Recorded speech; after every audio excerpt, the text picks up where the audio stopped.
The notion that if you don't have religion, then you don't have a moral system or a value system is one that I resent to no end, because I feel personally like, because I haven't had this pre-scripted thing handed to me and said, here are your values, I had to one by one go through and decide how I feel about every single thing.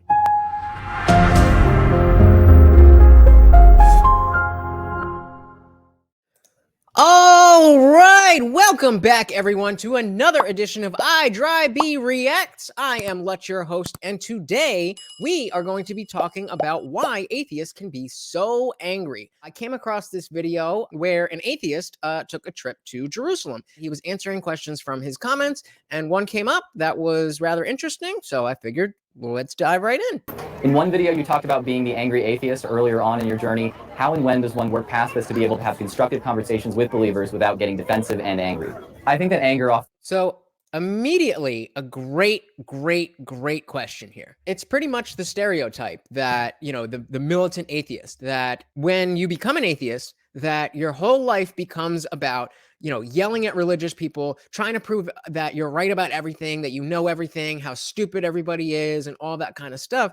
And it's a phase that I think it is a phase, but I think it's a phase that I think all formerly religious people, maybe not those who were brought up without religion, but certainly those who came from a religious background, I think to some extent everybody has that angry atheist phase, and some people never really grow out of it. Some people love the vitriol that you'll find in pretty much any type of issue, but they love being at odds with people, and they want to dig their feet in. And we've talked about how atheists can be agnostic atheists and saying, I don't know, but I don't believe, or they can be Gnostic atheists, where they're saying, I know, and therefore I don't believe. And much like you can be an agnostic theist, where you can be like, I believe in a God, but I don't know. And then there are people who are Gnostic theists. I know for sure that a God exists. I think either of those Gnostic positions are silly. I think the only intellectually honest place to be is agnostic. Whether you believe or you don't believe, you should leave open the possibility that you don't know everything. And what seems to be true very much could be not true. So before I give my thoughts, I do want to back this up. So I want to back up a little bit, and he basically read the gist of the comment, but he didn't read the whole thing. So let's do that before I give my response. So the comment here, in one video, you talked about being the angry atheist earlier on in your journey. How and when does one work past this to be able to have constructive conversations with believers without getting defensive and angry? I'm still reprogramming effects of being in a cult. I've been an atheist almost 2 years and a non-Christian for 10 years. Thank you so much. So, and then that's just thanking him. So again, just to add a little more context, this is somebody who is from a cult. So it's not like they were just passively going to church on Sundays and it was just part of their life and they thought about it one time and then, they were like, this isn't for me. This is somebody who was heavily influenced by their beliefs. A significant portion of your life when you're in a cult is going to be centered around the beliefs of that cult, the rituals of that cult, so on and so forth. And so that is where, well, let Drew continue, and then again we'll talk about where this comes from. Angry. I think that anger often comes from a place of vulnerability, isolation, marginalization. Addressing that is often the way to overcome this angry atheist phase. I was angry. So much like him, I was, again, I went through this angry phase, and for those exact reasons. Everything that I knew came crumbling down. And I didn't even have a come to Jesus, pun intended, moment, a come away from Jesus moment. It was relatively quick. I always mention how I went into college. This was, I'm showing my age here. This was the time we still were using AOL Instant Messenger. And for those of you who are old enough, you will remember away messages. And I used to put Bible verses in my away messages when I started college. That was fall of 2008. And I remember by the next semester, I was a full-blown atheist. So it happened relatively quickly, considering I was, gung-ho about it before that. But I didn't have that one moment where it just all clicked. And I can imagine that the more of a significant moment that brings you to atheism, the more vulnerable you're going to feel. And the more vulnerable you feel, the more easily that hurt turns to anger. So getting back into the video here. Early on, because I just didn't have people to support me. When I expressed that my opinions were now different, I was invalidated and it just became a fight. People didn't validate me regardless of who I was or... And this is another great point, because the idea of a support system is one of those things that I love about religion. Now, I don't think that religion is the only game in town for having a community and a support system. And that is, one of my sorry to interrupt your podcast experience. I just want to remind you, if you're enjoying what you're watching, please hit the like button and subscribe for more content. And if you really love it, there's some support links in the description. I would love if you could help out the channel. And back to the rallying cries that religion kind of corners the market there. But it absolutely is true that when you leave the church, or when you leave whatever religious thing that you're a part of, you lose that support group. And it takes some time to find an identity outside of the guy who used to be in that group.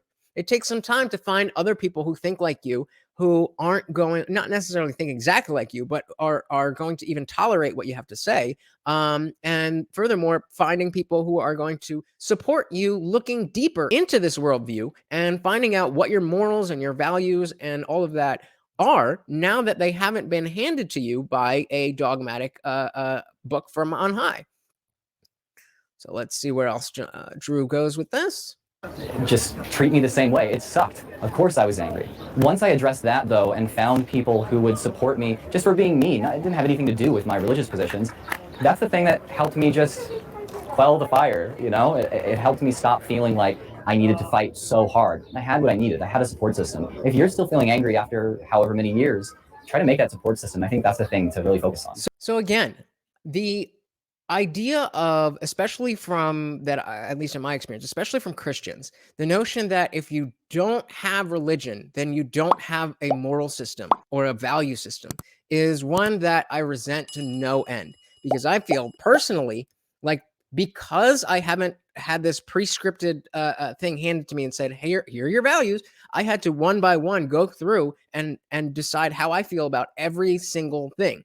And I'm not saying that religious people don't do that, but it's without a frame of reference. You're just out here on your own, finding the information that allows you to take this new worldview and plug it into the life that you've been living and make it make some kind of sense. None of it makes sense, but making it make some kind of sense, making it somewhere where you can deal with it and be like, okay, now I understand what happened and what's happening to me now and where I can go from here and all of that kind of stuff. Now you're in a much less vulnerable place, and you're in a place of empowerment, and you are empowered to learn so many different things and live your life whichever way you see fit. And I think that's a beautiful thing. So let's see if Drew has any other thoughts here. When it comes to conversations with believers, if you want to stop feeling so defensive or even particularly emotional at all, what worked for me is just getting educated on religious history and the psychology of religion. If you understand that people that believe are products of their environment, just as you are, it's hard to let that get to you in the same way. You understand. This is a fantastic point.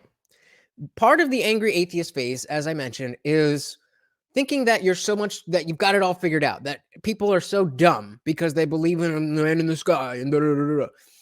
When you understand that, okay, there are some people who do believe things like that, but on a balance of probabilities, if you walk up to your average believer, they're not believing all of these crazy things. They most likely definitely have some out there ideas that if you really actually talk to them about it and dug down, they wouldn't have, a good reason for believing it. But they don't have this worldview that is so infantile. And when you learn what these rituals and this community and all of that stuff mean to people, then it becomes a lot easier to understand why somebody, especially somebody who's very intelligent, might still want to hang on to beliefs that they grew up with or found later in life or whatever the case may be. Understand when they're expressing their beliefs, why they believe what they believe. You understand the history of that belief. It actually becomes rather interesting to talk to a diversity of people after you've done that. For me, it's helped me to just have calm, rational conversations with people who believe, and the anger is not something that I'm having to fight and having conversations with them anymore. All right. And so I would 1000% agree. I can have a conversation about religion and hear things that are very much not aligned with reality and arguments that I've heard made a billion times before. And it doesn't get me upset. It might get me animated. I can definitely get animated. I can definitely get heated in having conversations like this because I care so much about it. But the anger is a different thing. And the anger I used to feel for these, whoever I was talking to, the anger towards my parents for putting me into this, the anger for society for allowing this thing, especially being part of the Catholic Church, for allowing that to continue. There was just anger all over the place. But understanding context made so much of a difference that now I understand that, okay, most people don't actually really believe the crazy things. Most people haven't even really read the Bible that closely. And again, that's a whole other discussion, but people aren't crazy just because they're believers. People aren't smart just because they're atheists. The point is that the atheism isn't a religion and being a believer isn't an IQ test. So I thought this was a super interesting question. I thank you so much to Drew here. Please go check out his channel, Genetically Modified Skeptic. Great channel with philosophical type content. And let me know what you thought of this. Is this something that you're interested in? Is this something that you want to see more of? Is this something that even affects you? What do you believe? What do you not believe? Let me know in those comments. Don't forget also the description below will have a bunch of links. Please go check them out. Follow me on Instagram, Twitter, and I just started TikTok. So definitely check me out there. I would love it if you could subscribe if it's your first time here, or if it's not your first time and you haven't subscribed yet. I'm really close to hitting 250 subscribers, and I would love to do that by the summer. And of course, like, comment, subscribe, all that good stuff. It's completely free to do that. So don't forget to hit that like button on your way out. Until next time, I am Lutch. This is IDRYB, and I will see you next time. Peace.